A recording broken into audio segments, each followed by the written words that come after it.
Sure na pulit basta ganitong kulay. Ito yung unang anak ni Daijobu sa Okiban B50 na breeding. Si Daijobu isang imported na Okiban Shamu na pure.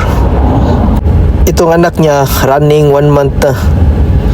Swerte ang maka-mine ito. Pang materialis. Okiban B50 yan.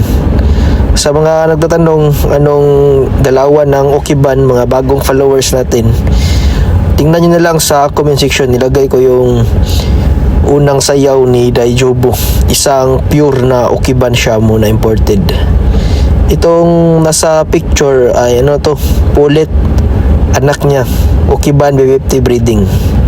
Ang Okiban B50, ito yung kombinasyon na